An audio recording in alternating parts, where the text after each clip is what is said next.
Hello à tous, c'est Louisa, vous regardez Unlocked, l'émission qui décrypte les entreprises. Aujourd'hui, je reçois Cécile et Romain de chez Bebraun. On va parler de leur campagne de recrutement, mais aussi de leurs opportunités d'embauche. On va creuser tout ça, mais d'abord, on passe au Pitch Me That.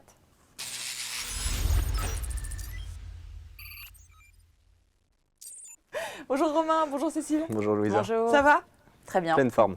Super. Alors Romain, tu es responsable RH et recrutement. Exact. Et tu es venu avec une collègue, mais que tu m'as déjà dit que tu connaissais bien, Cécile. Ouais. Et Cécile, tu es directeur communication et affaires publiques. Absolument. Cécile, tu sais le challenge qui t'attend. Tu vas devoir nous pitcher Bebraun en 1 minute. Alors, est-ce que tu es prête? Je suis prête. C'est parti, je lance le chrono. Très bien. Alors, Bebraun, c'est l'entreprise qui, par exemple, a mis au point le premier fil de suture stérile en 1908 et qui a été produit de façon industrielle à base d'intestin de mouton. C'était le fruit d'une collaboration entre un chirurgien et Karl Braun, qui était le petit-fils du fondateur de Bebraun. Et pourquoi cette anecdote? Parce qu'en fait, elle représente nos 3 principales caractéristiques. D'abord, l'innovation, puisque depuis 180 ans, on est à l'origine de nombreuses premières dans le domaine des technologies médicales. Le dialogue constructif, qui est vraiment notre moteur de fonctionnement, aussi bien en interne qu'en externe, et comme en témoigne notre signature Sharing Expertise. Et puis, le 3e point, c'est l'entreprise familiale, puisque aujourd'hui, notre PDG, Anna-Maria Braun, c'est la 6e génération aux commandes de l'entreprise. On est non coté en bourse. Et donc aujourd'hui, Bebraun, c'est 64 000 personnes dans le monde qui œuvrent à améliorer la santé pour 7 milliards d'euros de chiffre d'affaires. Et en France, on est le premier employeur des technologies médicales avec plus de 2200 personnes réparties un peu partout dans le pays. Ok, il te restait 4 secondes, félicitations. Tu Super. pu nous pitcher en moins. Je suis très fière. Aujourd'hui, vous êtes à la recherche de nouveaux collaborateurs pour accompagner votre croissance, mais aussi pour développer vos activités sur différents sites et secteurs. Alors, on va voir les profils que vous recherchez, mais surtout ce que vous proposez à vos futurs collaborateurs. On voit ça en détail.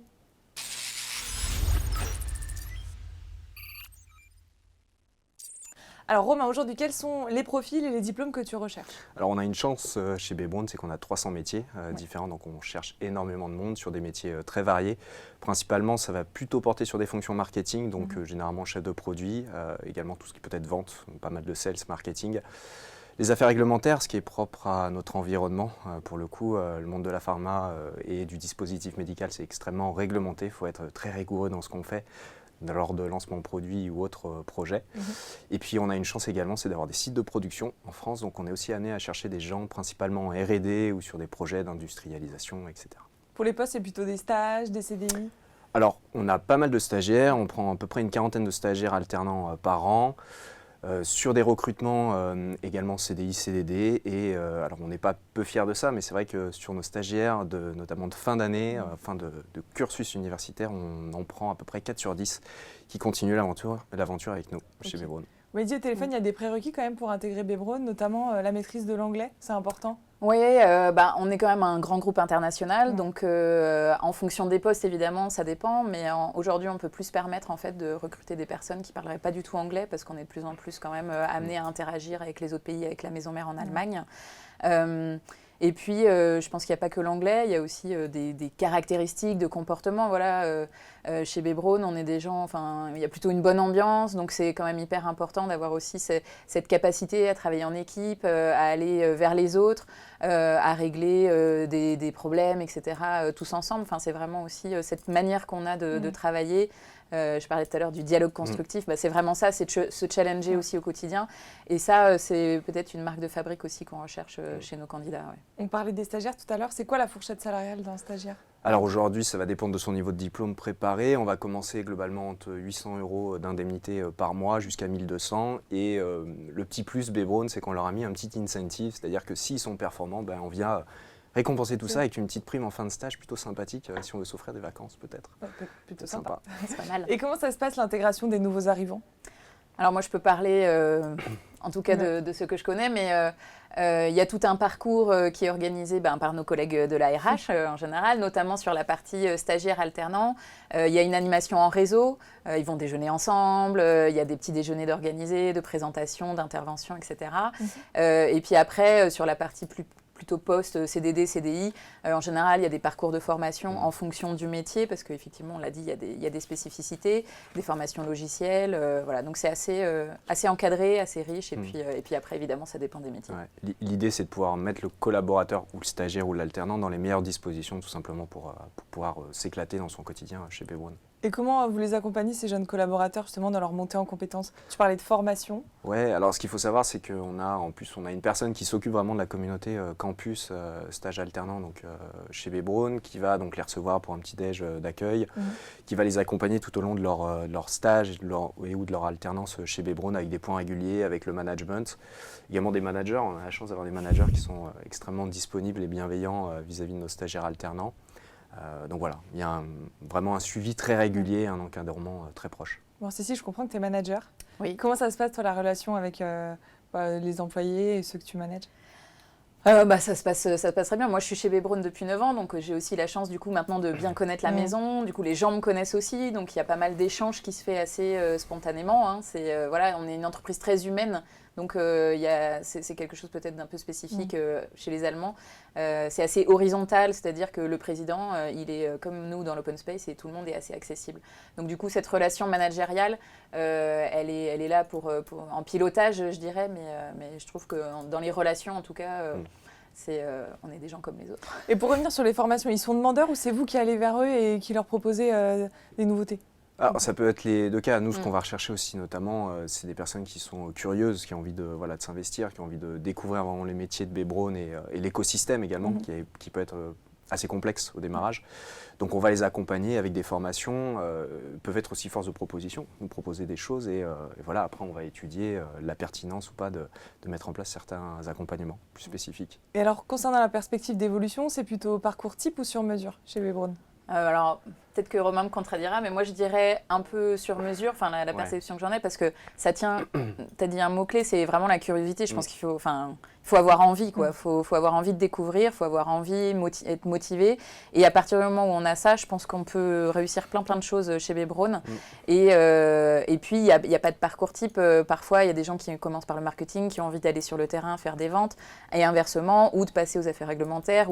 Donc, dans l'absolu, tout est possible à partir du moment où les postes sont là, évidemment, et où la motivation et la curiosité sont là aussi. Et à quel point les nouveaux arrivants sont autonomes, sont autonomes sur leur mission, peuvent être force d'initiative? Alors, l'autonomie, elle va s'acquérir avec le temps. On ne va jamais envoyer quelqu'un comme ça et le lâcher dans les différents services. On va toujours l'accompagner avec tout un parcours d'intégration, de présentation avec les différents interlocuteurs qui pourraient être amenés à rencontrer, avec qui il va collaborer au quotidien. L'accompagner sur d'éventuelles formations. Donc après, l'autonomie, elle se gagne au fur et à mesure. Et ça va être aussi un petit peu personne dépendant de sa capacité à aller embrasser la totalité de son poste plus ou moins rapidement. Et comment tu décrirais l'équilibre vie pro, vie perso chez B. Braun? Vous mettez des choses en place? Ouais, alors je pense qu'on est plutôt un très bon élève sur le sujet.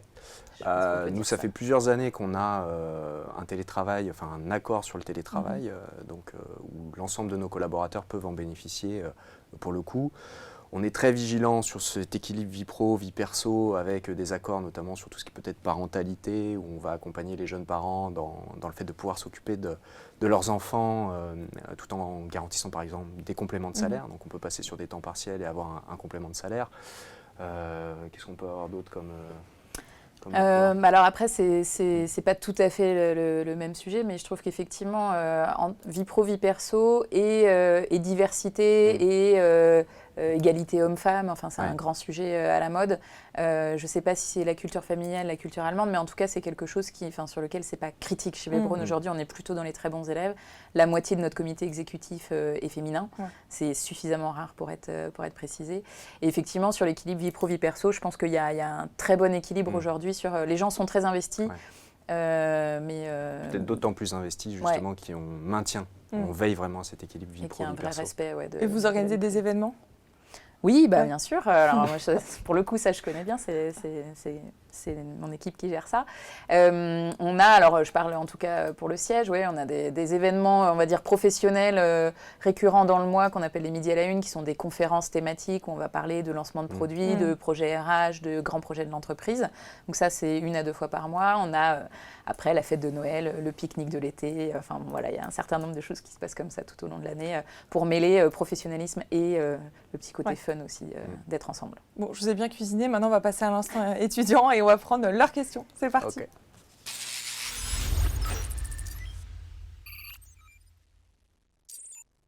Alors, si vous êtes prêts, on prend la première question. Est-ce que vous avez des opportunités de travailler à l'étranger? Du coup, je veux commence démarrer à répondre. Du coup, oui, dans l'absolu. On a une chance, c'est qu'on est un groupe international. On est un peu plus de 64 000 dans le monde et on est répartis dans une soixantaine de pays. Ouais. Donc forcément, il peut y avoir des opportunités. On a également une chance, c'est qu'on a une direction marketing monde qui se trouve en France pour l'une de nos 4 grandes BU. Donc oui, il y a des possibilités. Et puis même dans son quotidien, même sans dire d'aller travailler à l'étranger, on va toujours avoir cette dimension internationale, d'où aussi l'intérêt de pouvoir maîtriser et de pouvoir échanger, communiquer en anglais, puisqu'on va avoir pas mal d'échanges avec la maison mère en Allemagne, où ça dépend des problématiques, ou avec d'autres pays également. Si, tu voulais ajouter. Oui, juste un petit complément. On a effectivement des exemples de personnes françaises qui sont parties en Australie, au Vietnam, etc., qui sont toujours en poste là-bas d'ailleurs en ce moment. Et par contre, je pense que c'est quelque chose qu'il faut aller chercher. En fait, faut pas croire que c'est forcément le rêve d'aller travailler à l'étranger. Ça implique quand même un certain nombre de... Ça a des impacts quand même sur la vie. Et donc oui, c'est possible. Mais je pense qu'il faut être bien préparé quand même. Ça, il faut être, entre guillemets, embauché. C'est-à-dire quand on est stagiaire, on n'a pas la possibilité d'être mobile en région ou à l'international. Oui, alors c'est des choses pareilles, comme disait Cécile, ça peut se provoquer. J'ai en tête l'exemple d'une personne qui a fait une alternance chez nous là en France et qui part en Afrique du Sud, en l'occurrence chez B. Braun, pour le coup, pour poursuivre. Voilà. Donc ça dépend des opportunités, du temps. Exactement. Ok, on enchaîne. J'aimerais savoir si on peut s'habiller à notre convenance sur notre lieu de travail. Alors, en fait, tout dépend de la convenance, en fait. Oui, non, après, si on est vraiment sur le dress code, clairement, on n'est plus en costume cravate au quotidien, ça c'est clair. Même le président a tombé la cravate depuis quelques temps. Donc oui. Après, c'est vrai que moi, j'ai eu une stagiaire il y a très longtemps à qui j'ai dû dire à un moment de revoir un peu les choses. Mais globalement, non, tout le monde est quand même plutôt à l'aise. Mais globalement, est-ce qu'on peut venir en jean basket? Oui. Sans problème. C'est sûr. Ouais. C'est sûr? Ouais. Ok. Allez, on continue. Est-ce que vous pratiquez le télétravail? Est-ce qu'il y a des collaborateurs chez vous qui le pratiquent déjà? Tu as déjà évoqué le télétravail tout à l'heure. On en a parlé, ouais. Quand on est stagiaire, c'est possible le télétravail? Alors, on évite autant que faire se peut, après, de manière en tout cas classique et régulière. Pourquoi? Parce qu'on souhaite à ce que nos stagiaires, nos alternants soient bien accompagnés, bien pris en main, bien intégrés dans l'équipe. Donc forcément, le télétravail, ça demande quand même un petit peu de maturité sur son poste. Après, de manière exceptionnelle, je pense à des grèves qu'il y avait pu avoir, etc.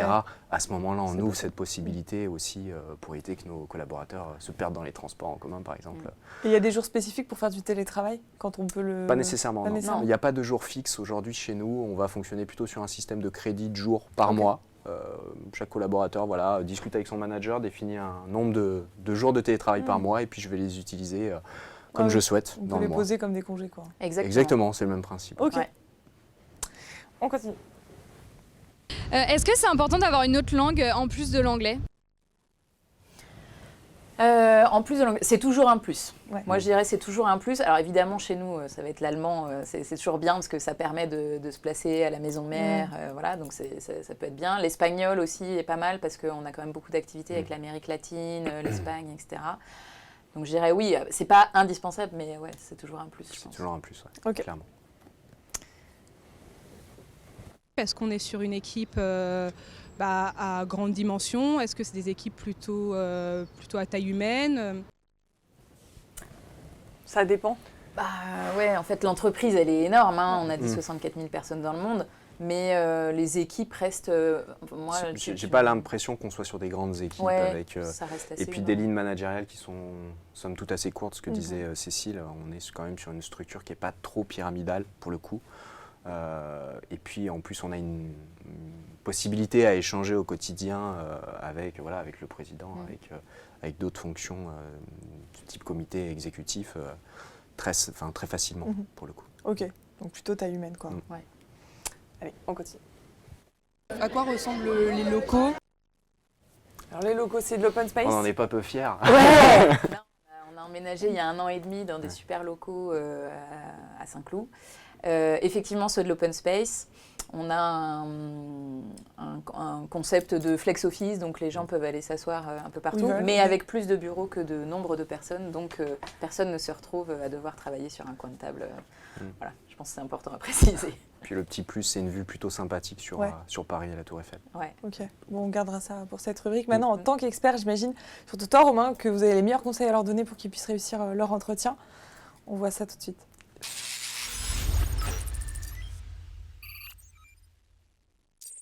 Alors avant de vous donner les meilleurs conseils, j'ai vu qu'il fallait être B-compatible. Alors être B-compatible, c'est quoi ? Alors B-compatible, c'est quoi ?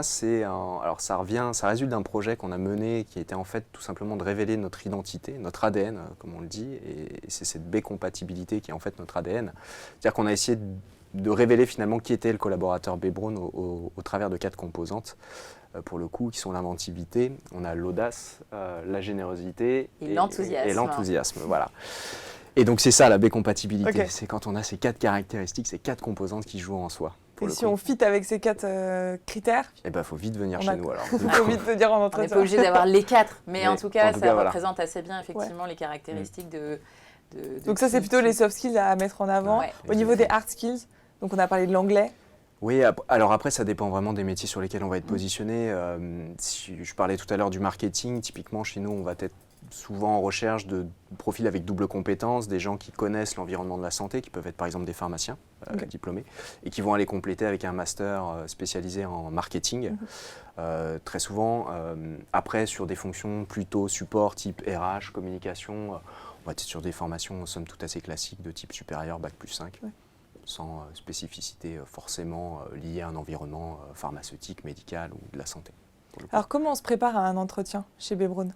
Est-ce qu'il y a un minimum déjà à savoir sur B-Braun, j'imagine ? Alors moi, il y a une chose que je trouve très importante, c'est de ne pas se tromper avec une entreprise homonyme qui fait des brosses à dents et des rasoirs, parce qu'on n'a absolument rien à voir avec cette entreprise-là. Donc ça, à mon avis, c'est déjà une première case à cocher en entretien de passe. Ça, c'est déjà, on voit si on peut passer à la suite après ça. Clairement, exactement. C'est ça. Non, je pense que ce qui fait souvent qu'un entretien est réussi, et alors déjà, c'est que c'est un échange, c'est pas un jeu de questions-réponses. Très souvent, c'est quoi ? Quand on est candidat, on a le droit de poser des questions. Donc je pense que moi, la dimension curiosité est extrêmement importante. Pas se censurer dans le fait de poser des questions au recruteur. Il est aussi là pour apporter des réponses. Présenter aussi comment ça peut vivre chez B-Braun, je pense que c'est aussi important. Le travail, on y passe pas mal de temps, donc c'est aussi important de savoir un petit peu comment ça peut vivre, comment ça se passe. Voilà, je pense que ça fait partie un petit peu des prérequis, là, ce côté curiosité pour le coup. Donc connaître le minimum sur B-Braun, préparer des questions, poser des questions. Ouais, pas hésiter, pas se censurer. Quelles sont les questions que vous aimez poser en entretien ou que vous posez ? Je peux parler d'expériences récentes. Moi, ce que j'aime bien poser comme question, c'est quelle expérience ou projet récent ou mené dans la vie a rendu la personne la plus fière. Qu'elle me parle de ce qu'elle a fait, un truc qui l'a fait kiffer, quoi. Voilà. Moi, ce que j'aime bien, c'est par rapport à la compréhension du poste que peut avoir un candidat, c'est déjà savoir comment il imaginerait s'il pouvait écrire son parcours d'intégration. Toujours assez symptomatique de voir un petit peu comment la personne arrive à se représenter le poste dans la vie réelle. Vous leur demandez leurs ambitions sur 10 ans, où est-ce qu'ils se voient ? Moi, non. Non, personnellement, non. Je pense que même nous, je ne sais pas si dans 10 ans, on ne posera pas la question. 10 ans, c'est 1000 ans. Est-ce qu'il y a une chose à ne pas faire en entretien ? À ne pas faire ? Ouais. Wow. Ou est-ce que vous avez déjà une anecdote où quelqu'un a fait quelque chose devant vous et dit « Ah ouais, là, c'est pas possible ». Non, moi, c'est plus avoir la sensation que la personne en a rien à faire, quoi. Bon, ça arrive quand même hyper rarement, parce qu'a priori, s'ils viennent en entretien, c'est quand même qu'ils sont intéressés, mais ça m'est peut-être arrivé une fois ou deux d'avoir le sentiment que la personne était là juste pour essayer de cocher un truc, quoi. Non, moi, non, je vois pas... Est-ce que vous demandez une lettre de motivation et est-ce qu'ils doivent venir avec leur CV ? Lors de l'entretien ? Ouais. Pas nécessairement, non, le CV généralement là avant.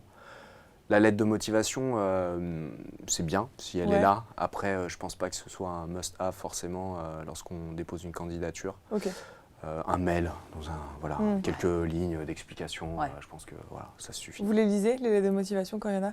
On essaye. Ouais. Après, je ne veux pas non plus mentir, c'est pas toujours le cas. Parce que on reçoit énormément de CV, visiblement, c'est de moins en moins lu. J'allais dire, c'est pour ça que je pense que c'est plus parce un must-have, c'est parce qu'en fait... En fait, je pense qu'il y en a beaucoup qui... Elles se ressemblent beaucoup. Elles se ressemblent beaucoup. Ouais. Donc je pense que ce qui est très important, c'est ce qu'on va être capable de dégager, de renvoyer en entretien et voilà, l'échange qui va se créer lors d'un entretien de recrutement. Un tips pour toi qui va leur permettre vraiment de réussir leur entretien, ce serait quoi? Est-ce que par exemple vous leur demandez d'envoyer une vidéo de présentation? Ou c'est uniquement un CV ou est-ce que c'est quelque chose qui peut se faire d'envoyer une vidéo? On ne le demande pas, mais pourquoi pas sur certains métiers. Je me dis que sur des métiers de commerciaux, tu vois, par exemple, ça peut peut-être être sympa Ouais. parce C'est vrai qu'au qu'on le fait final, pas. des métiers de relationnel, ça peut être... Déjà, je pense que ça serait original parce que chez nous, pour le coup, comme ça ne se fait pas, ça serait différenciant. Et puis, faut qu'elle soit réussie, quoi, parce que par contre... Ils peuvent postuler sur bbrown.fr. Ouais, sur le site bbrown.fr. Ils peuvent postuler à d'autres endroits? Oui, alors pour la communauté plutôt stage alternance, on est présent sur un des partenaires, du coup, Job Teaser pour le coup, avec l'ensemble de nos offres stage et alternance, des actualités, des replays sur les dernières émissions qu'on a pu faire, etc. Donc il y a pas mal de contenu. Déjà, ça permet justement de satisfaire sa curiosité. Et puis derrière, si on est toujours extrêmement intéressé et motivé, on peut postuler. On va finir sur les valeurs de bbrown. On a parlé tout à l'heure des fit pour correspondre en termes de caractère, soft skills. Les valeurs aujourd'hui, c'est quoi? Les valeurs, alors c'est des valeurs historiques de l'entreprise, innovation, et j'en ai déjà parlé, développement durable, au sens pérennité de l'entreprise, pérennité des ressources humaines, écologiques, etc. Et efficience. On est une entreprise familiale, non cotée en bourse, on autofinance tout ce qu'on fait, donc on ne gaspille pas.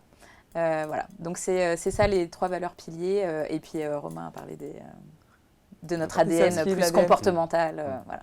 Ok, bon, il nous reste 3 minutes ensemble, ça va être à vous, vos dernières chances de les convaincre de vous rejoindre. On voit ça tout de suite.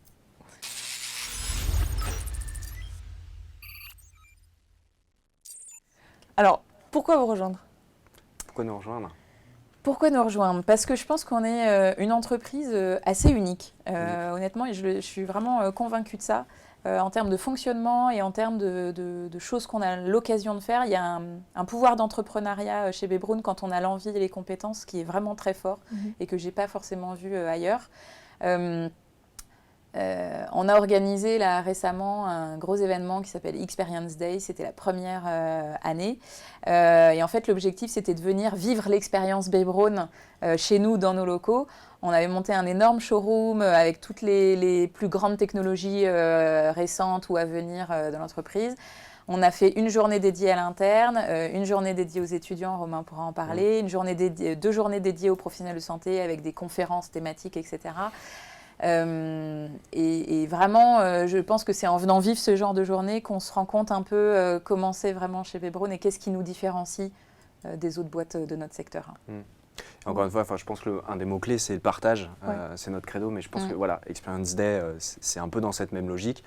Cécile parlait du Campus Game. Aujourd'hui, ça fait c'est la 3e fois qu'on faisait un Campus Game avec le SCP.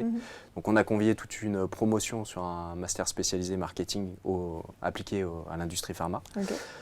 On a mobilisé des chefs de produits, des responsables marketing, tout simplement pour venir leur partager des problématiques opérationnelles, des cas concrets qu'on avait et sous un format hackathon, en fait, de les faire travailler pendant 4 heures par groupe, avec une restitution devant certains membres du COMEX, certains responsables marketing, où ils ont pu présenter le fruit de leur travail. Donc c'est aussi une manière de partager, de donner envie aussi à ces jeunes de rejoindre bbrown. D'exposer aussi, de se faire connaître, de leur montrer ce qu'on peut faire, ce qu'on peut apporter comme solution aux professionnels de santé, comment on se met au service du patient également, puisque ça c'est un des grands enjeux pour nous également. Donc voilà, pas mal de choses. Pour toutes ces raisons, il faut vous rejoindre. En tout cas, chez vous, si vous ont convaincu, vous pouvez postuler sur bbrown.fr. Merci à tous les deux d'avoir été présents. Encore une fois, chez vous pouvez postuler sur bbrown.fr ou sur jobteaser.com. Et comme d'habitude, je vous donne rendez-vous très vite pour un nouveau live.